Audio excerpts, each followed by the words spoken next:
Me, not Kevin Denny Kyle yet. It's Chef Boy running solo for the DFS preview show. Garage Guys Fantasy Sports, as usual. We're here to deliver the best, as always. It's a busy time in the virtual garage. We got the new partnership with Insider Tailgating.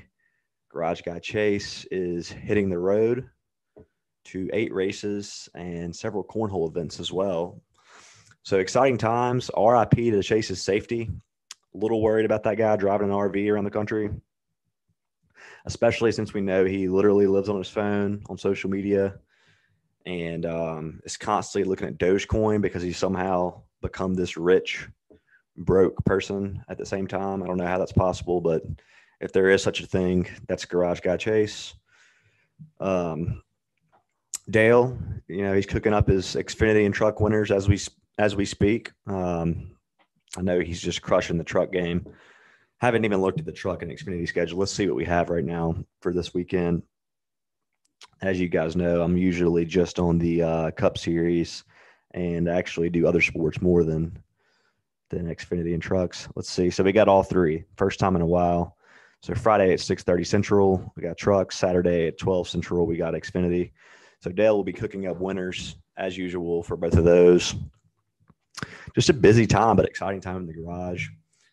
I'm going to miss having somebody to talk to on this because I need that filler time to crack jokes and go a million different directions instead of just talking DFS and betting. I'm going to miss Garage Guy. But fear not, this will not be a normal thing. We will be adjusting our schedules to meet the needs of this eight race trip with Insider Tailgating. And also I'll be, hoping to make appearances as well. Can't even talk. Hoping to make some appearances as well with, as well as Dale. Dale will be making appearances on this tour. But, when things happen, life comes at you fast. You got a lot to do, a lot of responsibilities.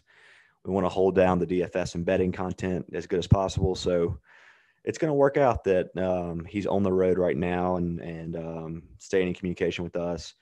But like I said, mainly just worried about his safety. That dude is just a clown, to be honest, and a little worried about him checking on Dogecoin and getting pulled over by a cop or something. So shout out to Insider Tailgating for even putting up with letting Garage Guy Chase drive an RV. If I had an RV, I would not be letting him do so. So, and before we get into the DFS slate, another shout out, Randy the Plumber. I mean, this guy, I looked up on Twitter the other day. He tags me in everything. Great guy. He's Uncle Randy. And I watch his videos and he's saying, "Hey, y'all, it's Turd." And I'm like, what is he doing? He's wearing like a wig and dude's just a mess. So I go check Twitter today and he's deleted the videos. So I'm officially wondering what has happened to Randy. Is somebody now trying to filter his content? Seemed like he was going a weird direction with the "Hey Turd" or "Hey y'all, it's Turd." But Randy, if you're out there, blink twice if you need help. The Garage Guys will come to your rescue. So I've covered everything about Dale Chase. Myself, I've been out at the pool today a little bit, and then in an instance, it turned into a thunderstorm. So rocking the Roosevelt shirt. It's not a matter of if, it's a matter of when that we get the sponsorship with Roosevelt's. So I can't wait to do that. Just exciting times for the virtual garage. If you haven't gotten an invite to the Discord, be sure to do so. Any kind of content that you can think of, or any kind of conversation you can think of, goes down in that Discord channel. Any kind of changes to this video and the preview show, there's usually mention of it in there. And then obviously you have the premium on the website, GarageGuysFantasySports.com. So let's get into the slate. Going to do this a little quicker than usual without all the banter. Kind of missed that already. It's fun to have less DFS and betting talk and more just talking about what's going on at Waffle House and all the shenanigans that usually come along with me and Garage Guy. So Darlington, it's a man. I don't even know how many laps we're gonna be looking at this week. I'll look at that later. But um, I wanted to start the slate with, as we usually do, at the very top of the salary board. Usually work our way down. The first play I wanted to talk about was Mr. Dennis Hamlin. So shout out to Chase, Mr. Dennis Hamlin, not Denny. And this is not Kevin Denny Kyle. This is Chef BoiRDeen. I will be working on the Kevin Denny Kyle character eventually, to be determined when and where he will appear. Denny Hamlin, he is 10.6K on DraftKings and 14K on FanDuel, starting 7th. A little thing about the salaries here. So he is the highest priced on FanDuel and the third highest on DraftKings. So maybe a little bit more appeal on DraftKings, even though he's still, valid on both sites. I don't know if he's quite warranted to be the highest priced. Just something that I wanted to note. But again, it's a matter of $500 over there on FanDuel between the first and second. So FanDuel is usually really easy to build a lineup. So I wouldn't get too bogged down in thinking about who's the highest and who's the second highest. But a little bit better play there on DraftKings. So Denny starting 7th. I think he's, he doesn't have the best track history here, but it's certainly one of the best. It seems like Hamlin's, been a contender most of the season. Not a lot of deep analysis on this other than Denny Hamlin's somebody that you should be looking at every week as a dominator. He's starting 7th, so maybe we don't see him as the early dominator. We got a lot of big names with Kez and KFB and Harvick up front. Yet to determine who I like out of that 3, but definitely like Hamlin starting 7th. And let's look at some of these stats really quick. Since I'm going solo, can do this. Yeah, so Denny Hamlin, driver rating over the last 4 races, right at 102.2. So that makes him 1, 2, 3, 4, 5th best. So that's solid. A couple guys in front of him. One of them's going to, 2 of them are going to be on the show. So that's nice to see already. So, fire up some Dennis Hamlin. Nice price on DK. Anytime you're playing Denny, you're hoping that he can get out front at some point and get some laps led. And at a minimum, he just finishes top 5. At this price, you're going to need him to lead some laps probably to be on that optimal lineup. Second guy on the list here is Martin Truex Jr. at 10.3K. He is the 4th highest on DraftKings and the 2nd highest on FanDuel. So we're grabbing the 2 top price guys on FanDuel, but there's a bunch that are relatively the same price there. I did find it interesting that DraftKings had them a little lower priced. I think they have Larson and Logano ahead of them. I think Larson's probably warranted and Logano not so much. So maybe that makes Logano a little bit more of a GPP play. But Truex, he has led a ton of laps here and had a lot of fastest laps. And it's been a while since we've had Truex on the show, I believe. I know he had a nice little stretch of races there. When we were on, I think I had him on my best bets when we won the first best bet on the premium card a couple weeks ago at Martinsville. By the way, the show is sponsored by Drip Drop ORS. Blah, blah, blah, yada, yada. Best dehydration drink on the planet. No doubt about it. You can tell I'm not used to hosting because I didn't say it, but here's the clear flavor. We can call it lemon. I don't know. I don't know what's in here. It could be anything. Could be vodka. Could be water. Maybe some tequila. Maybe everything. Anyways, back to the show. Yeah, I feel like Truex has kind of, since his wins, he's kind of been flying under the radar a little bit.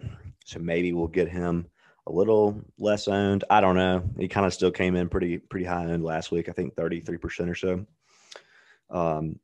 But let's pull up these laps led really quick for Truex. 139 fastest laps and 212 laps led over the last 4 races. So that is very strong dominator numbers, and he is starting 4th. So that's an interesting starting position because he's up there with Kez, Larson, KFB, and depending on what lane Truex is in and what happens at the start, he's very much in contention for the early dominator. And if not the early dominator, obviously any of these big names could lead in stage 2 or the end of stage 1, depending on strategy. So not really a lot of surprising names here with Hamlin and Truex. As usual, all these guys, the Truexes, the Hamlins, the Chase Elliott's, the Kyle Larsons, they're guys you have to at least be studying every week and deciding how to make different combinations. Little water break. Yeah, so rolling through here. The next guy, not someone that we're on too much, but has kind of quietly, I think Garage Guy and I have given him some credit for getting a little bit more of a personality since moving teams this year and maybe realizing that he needs to do a little bit more outside the racetrack.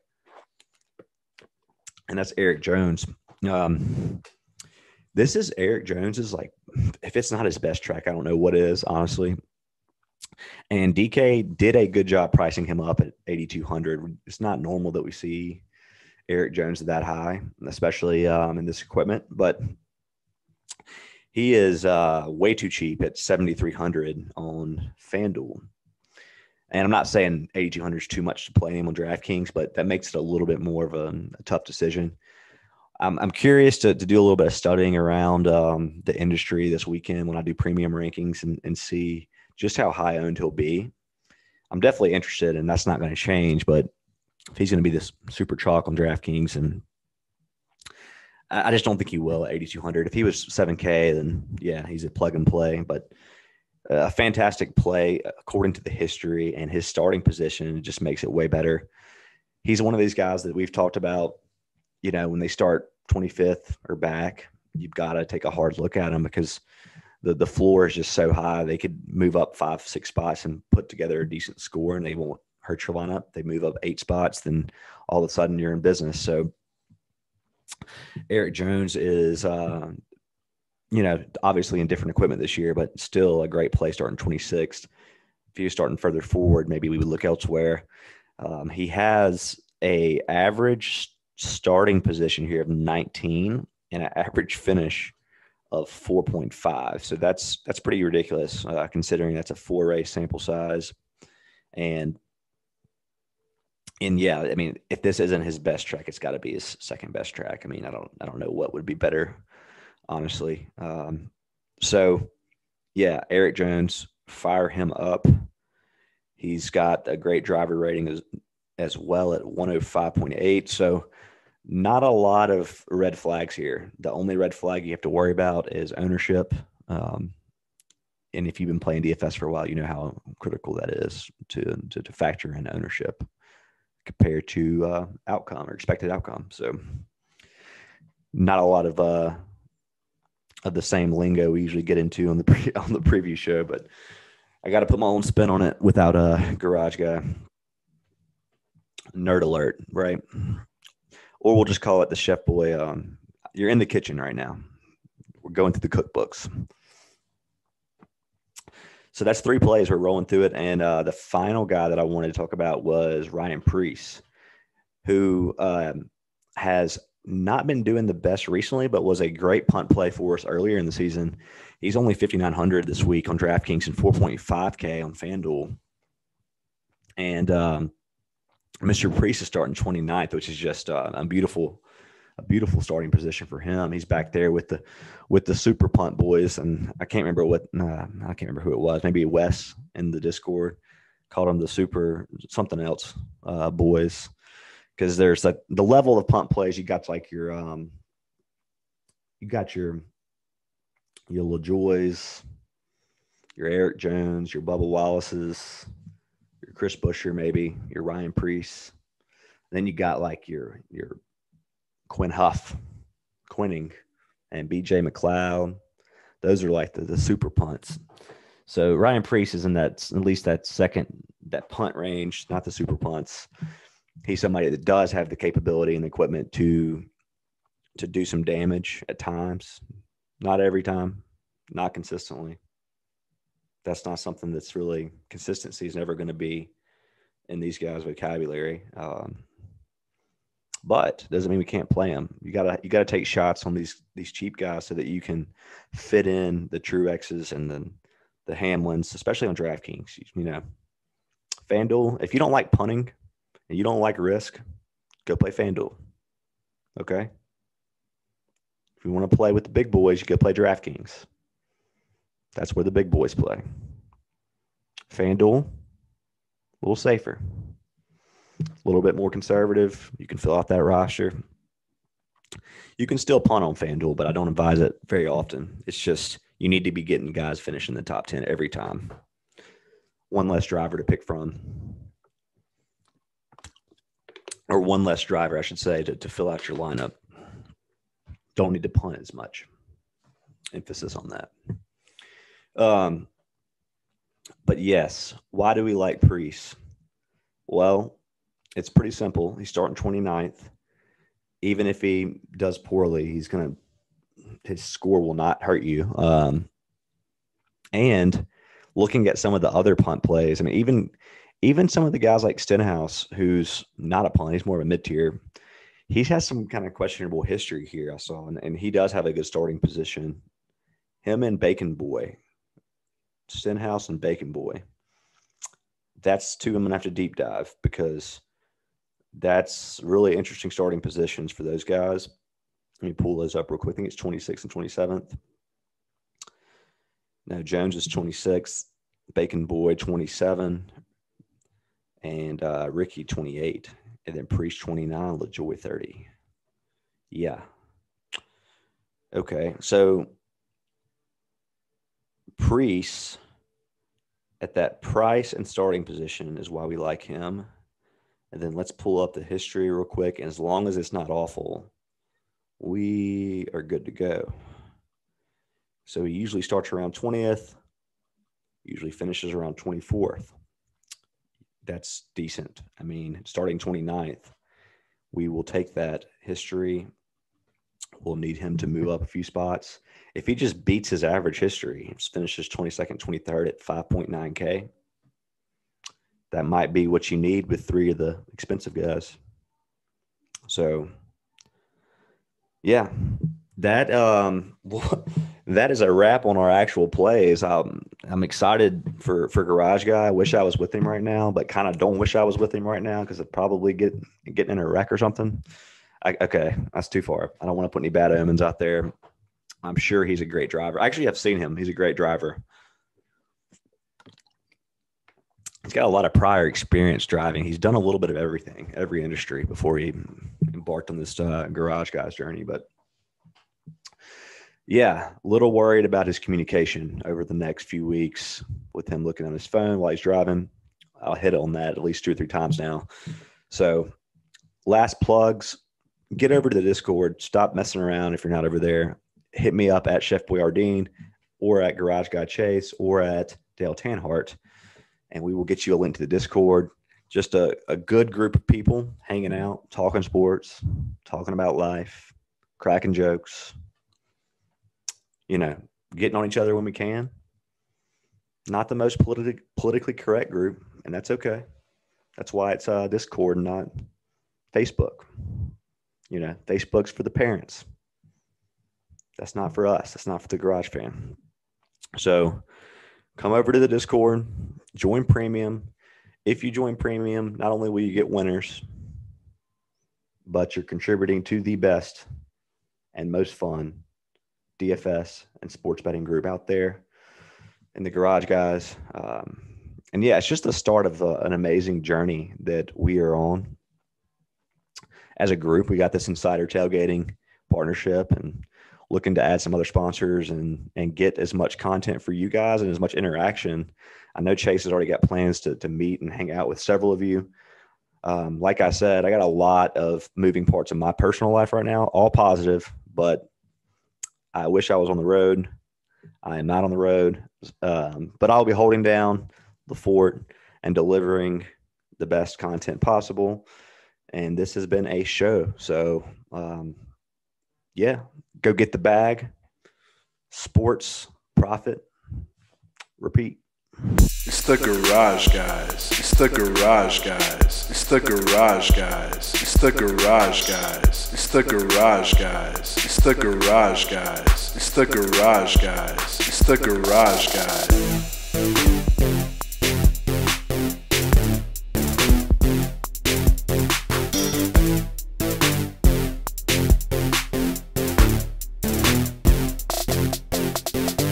It's the garage guys. It's the garage guys. It's the garage guys. It's the garage guys. It's the garage guys. It's the garage guys. It's the garage guys. It's the garage guys.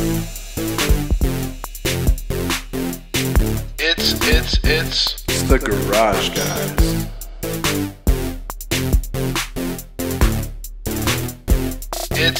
It's the garage guys.